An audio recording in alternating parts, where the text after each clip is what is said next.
Iran ने recently जो game खेला है वो टोटली मास्टर स्ट्रोक है, और it is not so called master stroke, it is actually a master stroke. मतलब ऐसा नहीं कि लेजर आइज लगा दिया and then you are calling master stroke by this person, नहीं, Iran has literally played the master stroke. तो हुआ ये है कि इजराइल ईरान वॉर के चलते स्ट्रेट ऑफ हॉर्मुज को ब्लॉक कर दिया ईरान ने। ना यूएसए सेज कि भाई हम इस ये जो चोक पॉइंट जो है, ये जो स्ट्रेट ऑफ हॉर्मुज है, हम लोग उसको लाइक लिबरेट करा करेंगे, हम लोग इसको खुला कर देंगे।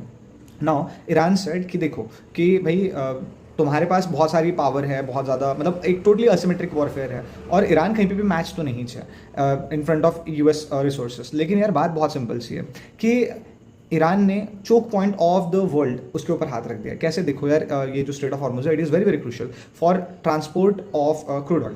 तो क्योंकि यार बहुत सारा जो नेचुरल रिसोर्सेज है, बहुत सारे क्रूड ऑयल, बहुत सारा नेचुरल गैस इसी रूट के थ्रू पास होता है, तो कहीं ना कहीं इस रूट को खुलना जरूरी है ना। अब क्या हो रहा है यहाँ पे कि USA is trying to garner power, garner help from all other big powers, जैसे इंडिया को बोला है, even it's like European countries को बोला है ना।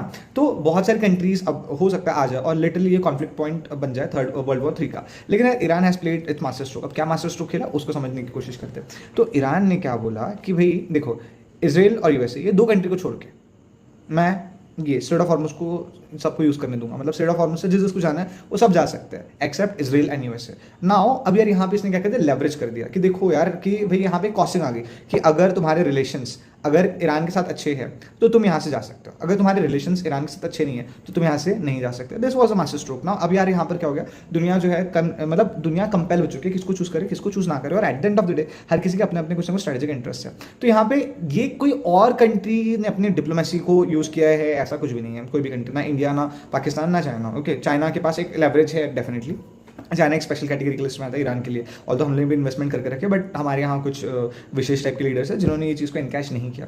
ओके, तो फिलहाल ये चीज़ समझने की कोशिश करो कि China has a different relation with Iran overall. लेकिन ईरान ने क्या बोल दिया, जिसको ये चोक पॉइंट यूज़ करना, ये रूट यूज़ करना, वो डेफिनेटली यूज़ कर सकता है, वी डोंट माइंड, हम सबको अलाउ कर देंगे except USA and Israel. Now this is actually master stroke, क्योंकि तुमने एक मूव चल के दुनिया को 2 अलग अलग पॉइंट्स में डिस्ट्रीब्यूट कर दिया, 2 अलग अलग लाइक खेमों के अंदर में तुमने डिस्ट्रीब्यूट करके रख दिया, 2 अलग अलग ग्रुपिंग्स के अंदर में डिवाइड करके रख दिया।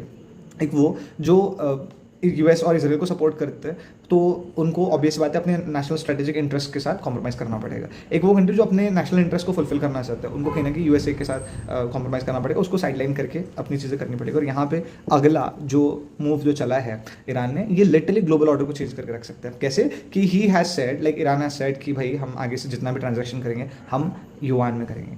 नाउ इसके ऊपर मैं अगले दिन वीडियो बनाऊंगा।